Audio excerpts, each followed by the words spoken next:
A very delightful good evening to all of you. We have all gathered here after enormous waiting for the precious interactive session by Acharya Prashant sir. It's wholesome to see you all here with your charisma lighting up in this session.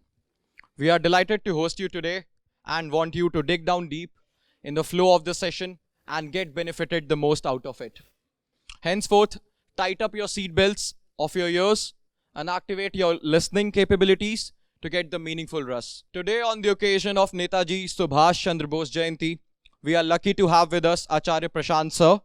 Sir has addressed us online in 2020 and was kind enough to accept our invitation for an extended offline talk this time. Thank you, sir. Acharya Prashant needs no introduction. From being an acclaimed Vedanta exegete to a national blessing author of over 100 books, he is a powerful voice of socio-spiritual awakening in today's world.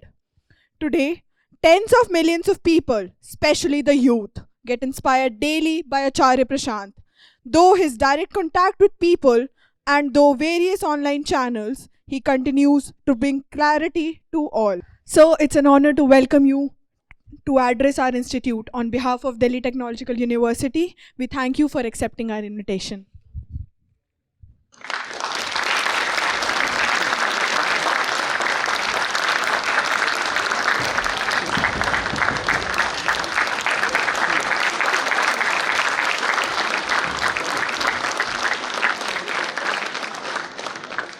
Now, I would like to invite all the dignitaries to step forward for the lamp lighting ceremony.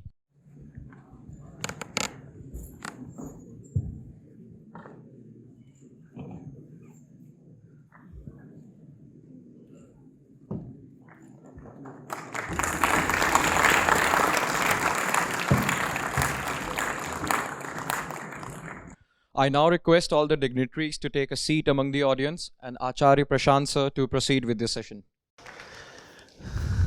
So first of all, I understand you have been waiting since an hour now. I regret the delay. I had not anticipated it will take me rather upward of 2 hours reaching here. So anyway, we are here and we are good, and suppose we'll have nice and bright time together. How do we begin? Hello, sir.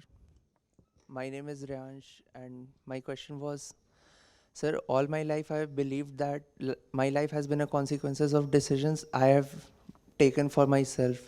But recently, in the past 3 months, I have had 2 retinal detachments, and I've been blind for 3 months basically. So I am questioning my beliefs now that is really that life is a consequences of decisions we take, or it is affected by external things and things that are not in our control. You see, there is hardly anything that is in our control as far as situations of life are concerned. So even when we feel that things that are happening to us are actually happening because we planned them out that way, or that what is happening is a result of something that we did, it is actually not that way. Your situation here is obviously entirely different.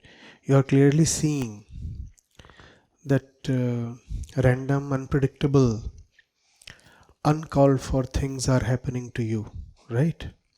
And you're asking why and what is this, from where is it all coming?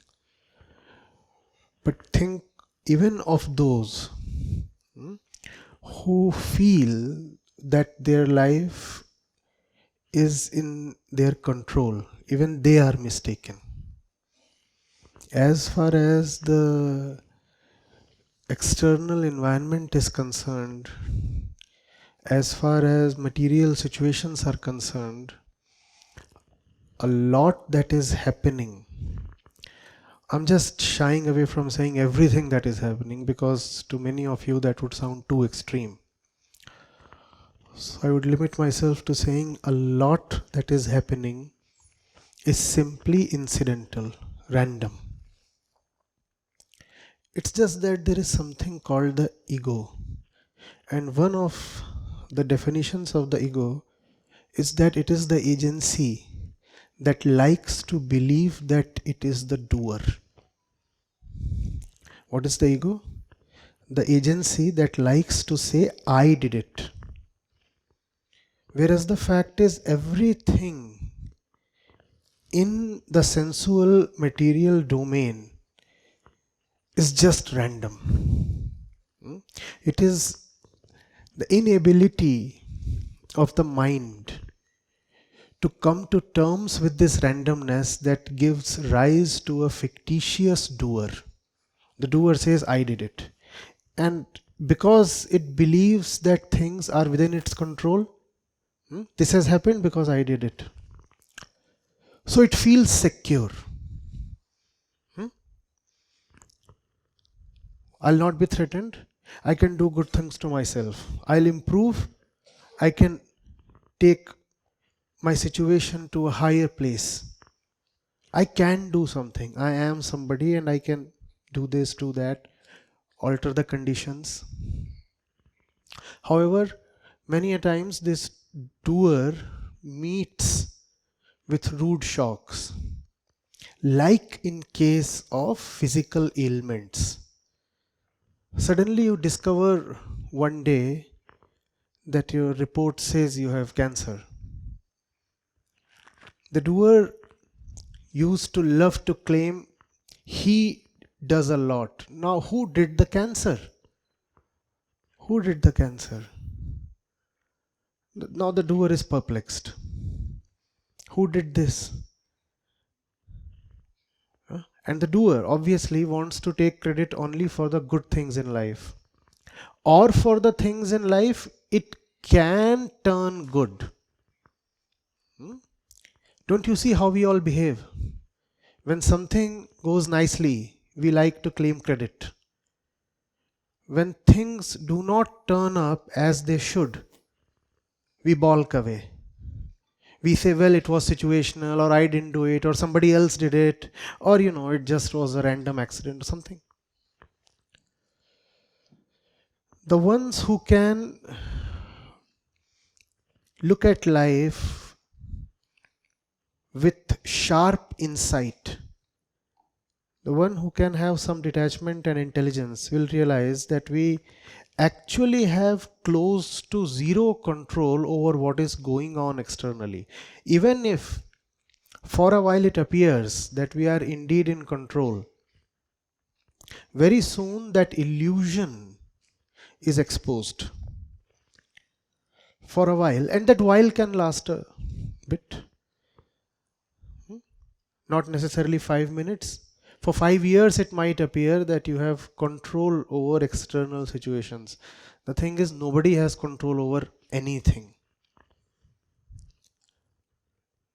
So many of us sitting over here, who controls his or her birth?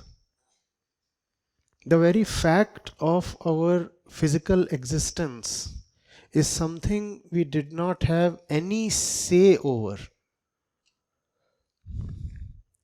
Not even the one with the greatest desire for control, a die-hard control freak, would dare to claim that he controlled his own birth. Equally, death. Most people would be fair enough to concede that their death is something that they never want to happen and hence is beyond their control, because it does eventually happen. But in other matters of life, we believe, we behave, we rather pretend as if we are the movers and shakers, we are the doers. And when life ruthlessly exposes the falseness of this belief, then we are shattered. There is very little that we actually control. chance, randomness is a great, great power. However, now that we have gone through the bleak part of it, let's come to the brightness. There is one thing that is bigger than chance, and that is who you really are. Situations can affect everything about you. Situations cannot affect you, provided you know who you are. Everything about you is situational. Classically, it is said to be in the domain of Prakriti. And what is in the domain of Prakriti is in the domain of Prakriti. And you are not Prakriti, therefore you have zero control over the affairs of Prakriti. Things happen there. Your eyes are Prakriti. Your body is Prakriti. The entire universe is Prakriti. Your birth is Prakriti. Your death is Prakriti. You come across a person and fall for her. All that is just Prakriti. You believe you have done something, you have done nothing. It's like two chemicals believing that they have decided to react with each other. There is no agency there. There is no decision-making entity there. Things just happen. With us too, things just happen. The difference is that when it comes to chemicals, there is no ego there to claim decision-making or ownership. And there is no desire there to claim the fruit of the reaction. Sodium and water give you sodium hydroxide. Well, sodium is actually gone. But let's say sodium remains. Sodium will not say, I own a part of the hydroxide because I made it. So this fictitious agency, ego, does not exist there.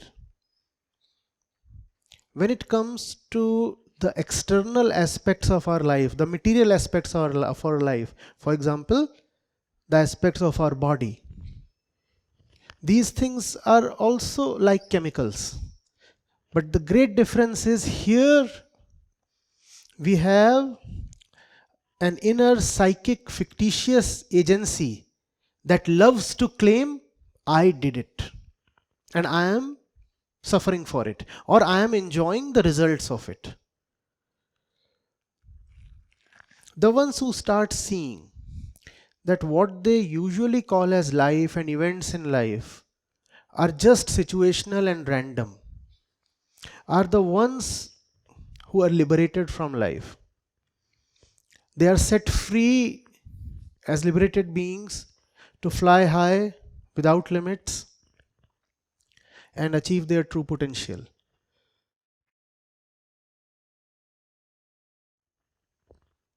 Whereas those who keep thinking very erroneously, obviously, that they are doing stuff when actually it's just a game of chemicals.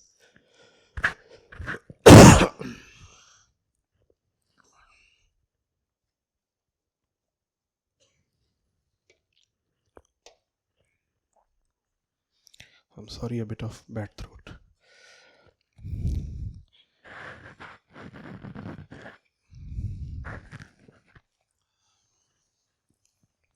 They suffer. So, we were saying providence or chance or randomness or prakriti is a great power. That power we sometimes refer to as luck as well. Right? Luck or chance. Huh? For example, why was somebody born a male? Why was somebody born a female? Nobody decides that on his own, right? It just happens. Why was somebody born or was somebody not born at all? Why black? Why white? Why is somebody born with a silver spoon? Why is somebody born in an impoverished family? Luck, chance. Obviously that has a great power. But there is one power we said that's greater than chance. And what's that? The power of the self. And what is self?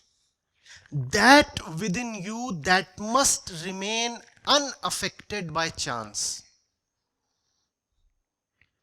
Otherwise, you will be puppets in the hands of luck, chance, providence, prakriti, randomness. Choose your word. Does it sound great to be a puppet? An unconscious puppet that does not even know who's holding the threads, the strings. How alluring does that sound as young people?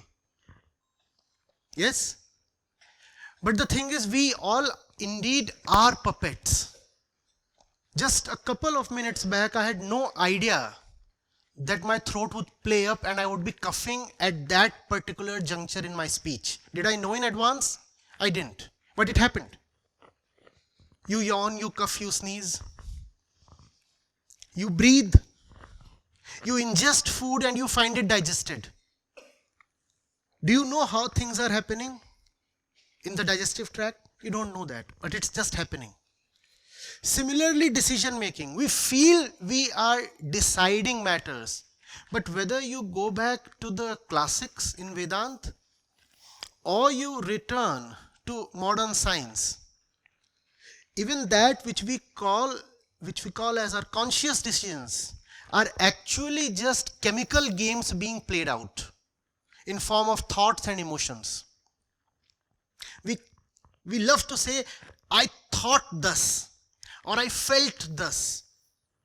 The thing is, there is just the thought and just the feeling. There is no thinker, no feeler. There is just something happening in a biological, a chemical way within. And mistakenly, you start taking ownership or credit for it. You start saying, oh, I felt this way. Did you choose to feel that way? No, it was just chance. And we all are actually puppets. How many of you choose your thoughts?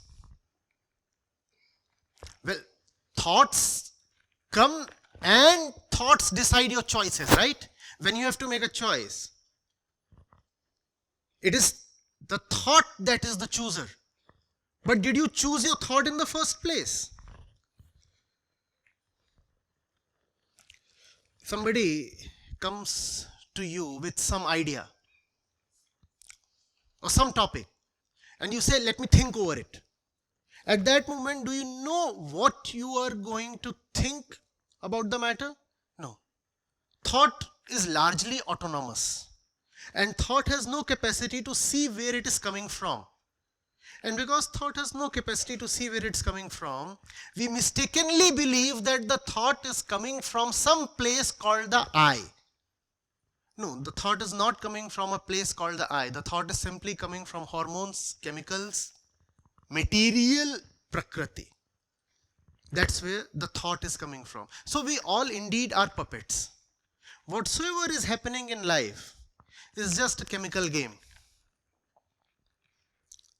That sounds quite depressing, right? But as we said, there's brightness ahead. Every cloud has a silver lining. The self is above all luck. And what did we say about the self? Not much can be said about the self, but we'll have to.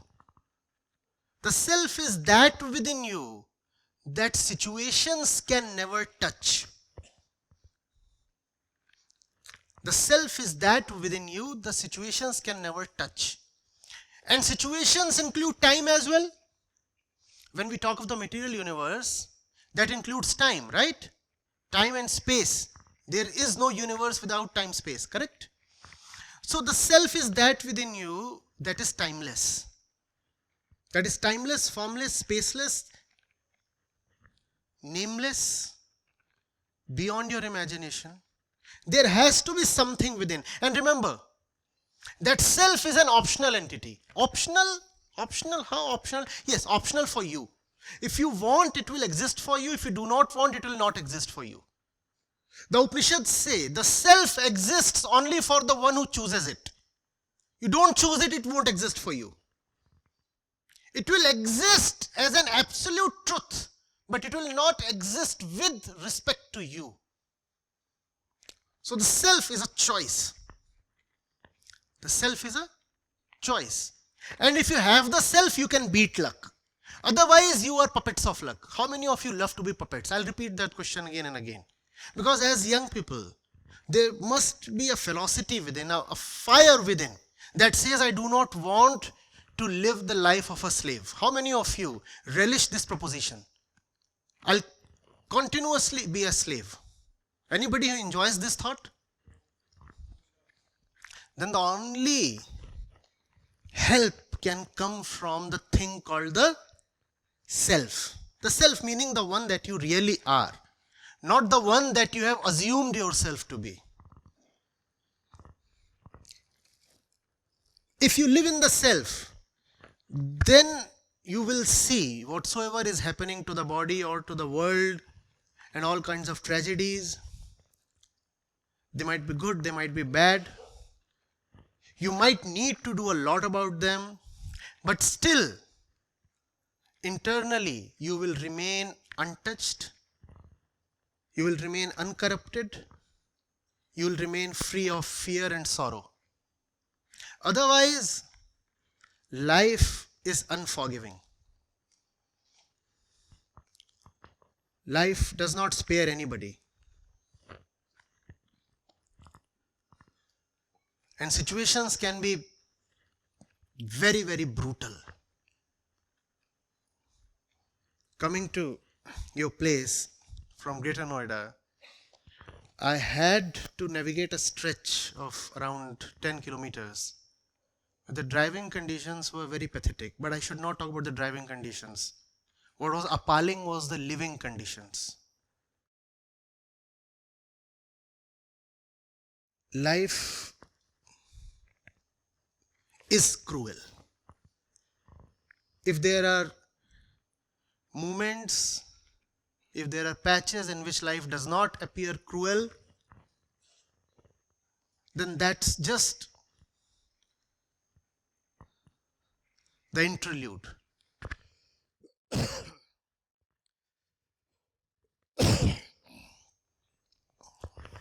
I had not wanted this. Just happened. I have two options.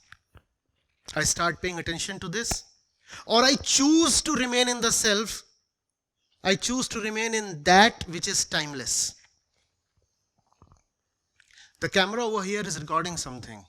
Is it meant to record that which is the dust of time, or is it meant to record that which deserves to be stored for the next 100 years for posterity? Please tell me. Do you see what the self is?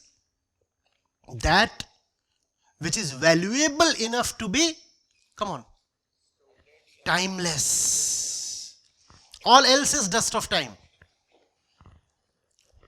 When you return, would you want to remember this cuffing or the content?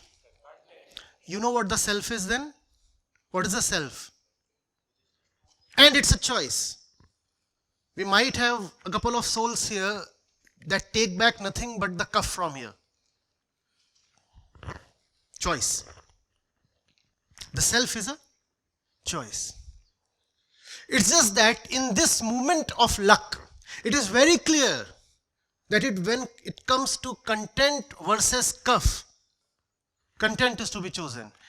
In general situations of life, usually the self does not appear that attractive. Other things appear very, very attractive and they get chosen. Make the right choice. See what is just incidental.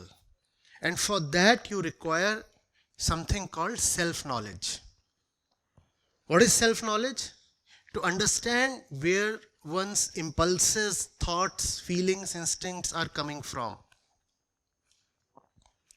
The more you see where your entire system is coming from, the more you will feel detached from it, because you will see that very little of it is within your own control. You will see that all this is an autonomous system independent of you. Even if you are sleeping, the lungs continue to do what they have to. Even when you are sleeping, the brain too continues to do what it has to.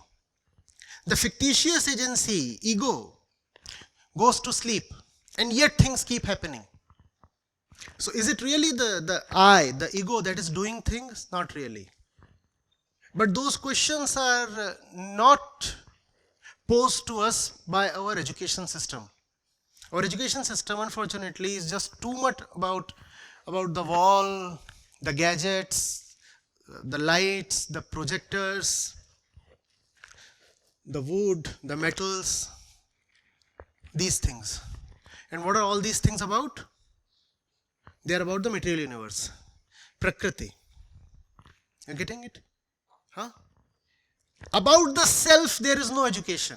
And when there is no education of the self, a choice in the favor of self becomes improbable. How can you choose something that you have never been educated in? You can still choose it, but the choice becomes difficult. Are you getting it? You'll have to start looking at the body as something alien, something foreign. Not my body, but the body. The body. Son, it would have been very easy for me to console you by saying that the thing that you are going through will pass sooner than later. Is that not the standard way? Somebody comes to you and expresses discomfort about his or her physical condition. And how do you respond? You say, oh, nothing. You'll get well soon. That's the classical response, right? Should I entertain you with that kind of hackneyed stuff? The fact is, you might never actually get well. I too carry physical conditions that are chronic, and there are no cures available. The fact is that the body itself is an incurable chronic disease. Not only is it incurable and chronic, it is actually terminal disease. The body is a fatal condition. The body always results in death. So what else is the body? Except a terminal condition, what name do I realistically give to the body? And these are things that a young man must necessarily think about. A young person who has come to terms with death becomes fearless. And it is fearlessness that we require in our youth. And you cannot become fearless if you do not start seeing the body as something other than you. The more you are attached to the body, the more you will be carried away by the bodily chemicals and the set processes and the Prakritic apparatus. You will think that's what life is all about. Huh? If you are young, you will say, there is the body and the body wants pleasure. Let me give it pleasure. Pleasure comes through money. So the purpose of life is earn money. And there is the mind. And the mind is seated in the brain. And the mind wants happiness. The body wants pleasure. The mind wants happiness. And happiness comes from this, happiness comes from that. Let me try all the means that will give me pleasure and happiness. And I'm a woman. My body is signaling that it requires a child. The purpose of life is to become a mother, a great mother. And you will waste your life doing all these things. Unless you start seeing that the body is a system of its own, very separate from who you really are, the body will become your destiny. And the word destiny is very close to the word destination. What is the destination of the body? Death. So death will become your destiny. And that's the reason Upanishads continuously say that our only purpose is to liberate a human being from death. Immortality is what we are after. Otherwise, death is all that there is to life. Life is death. If you are the body, life is death. What else? What's the point in living on? If it all has to just end in death, what's the point? And so many philosophers have grappled with this question. You remember to be or not to be? What's the point in continuing to live? And that's the reason so many of them just ended their lives by suicide. Because they could not see what Vedanta had to offer. That there is a life beyond the body, and that life is not after death. That life is right now. And it is not that you are totally unavailable or unacquainted to that life. Don't you know that life? I mean, you have to get up at 5 a.m. The alarm goes off. The body is saying, it's so cold, I want to continue sleeping. What do you decide? Sometimes you do decide to get up, right? So don't you see that the body has its own objectives and your objectives are different? Do you see this? Even if in a hazy way. Do you see this? You're sitting here and I'm pretty sure there would be nobody whose body would be in a perfect condition to continue just sitting. Somebody would be feeling a bit thirsty, somebody a bit hungry.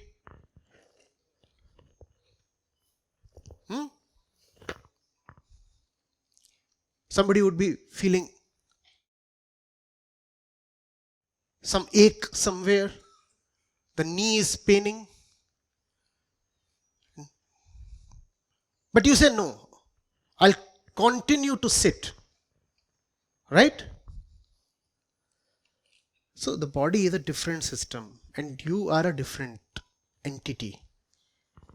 The entity that you are has to be chosen. And when you choose that entity, then irrespective of what life and situations have to throw at you, you will be a champion. And there is no other way to be a champion. You have role models, you have success stories that tell you that go out, conquer this, conquer that, and then you will be called a successful person. All that is pure nonsense. All that these people are talking of just becomes dust, crumbles into nothingness in no time. There were so many people who were respected as idols, as role models, just 20 years back when I was in my management campus. At least a few of them are behind bars today. And a few more are there who have just disappeared into oblivion.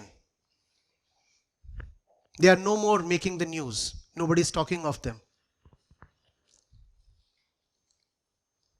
The success that lies in external achievement, in material possessions, including the material possession called the body, all that can entertain you for a while, but will not be able to take you through life. At some point you will falter. And then there is depression and neurosis and whatnot. Think of that.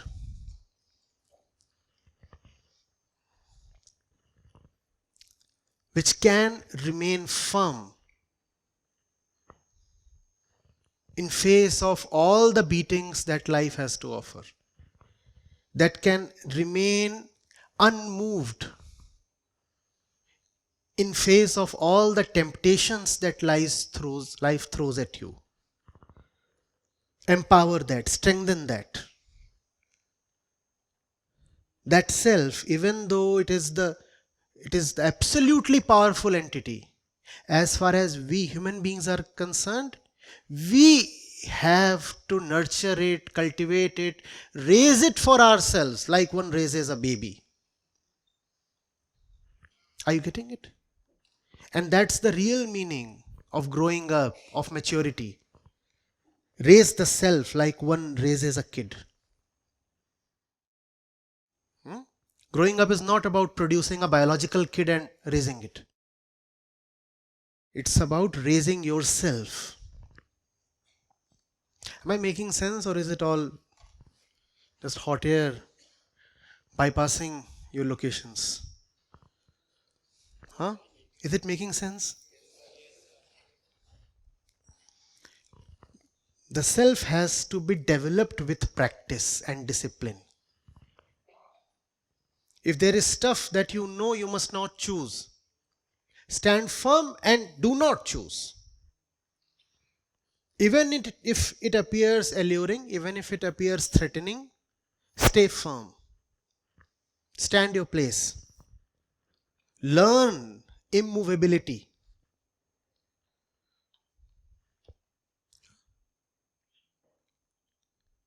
But we question our situations only when we suffer, right? Today there is a physical problem. Therefore you have raised this question. There would be so many here who would be in the spring of their physicality, who would be very happy with how their bodies currently are behaving. They will never ask me, so what do I do with all the pleasure that the young body has to offer me? And that's the problem. Whether it is pleasure or suffering, you have to realize it is not yours. And if you are somebody who wants to own the pleasure that comes from the material body, then you will be obliged to own the suffering as well. The equation is simple. You cannot take one and leave the other. If you want to identify with physical pleasures, material things, then you will also have to bear all the material suffering. Right? Therefore, discipline is needed. Am I talking of not having pleasure? No, I'm talking of having higher pleasure. I'm talking of having a higher quality of pleasure. Those who have known have called it joy. They have said even animals experience the cheap kind of pleasures. There is nothing in that. Can you experience the pleasure contained in conquering yourself? That's called joy. Therefore, your role models must not be the ones who claim they have conquered the world. Rather, look at the ones who did not allow the world to mean too much to them. That's called conquering oneself. And this is not some old-fashioned nonsense. This that is being said is timeless. It can never get old. Does not appear attractive. I appreciate youth and inexperience and lack of education in the self. Therefore, a lot of it simply would appear unbelievable. But it helps.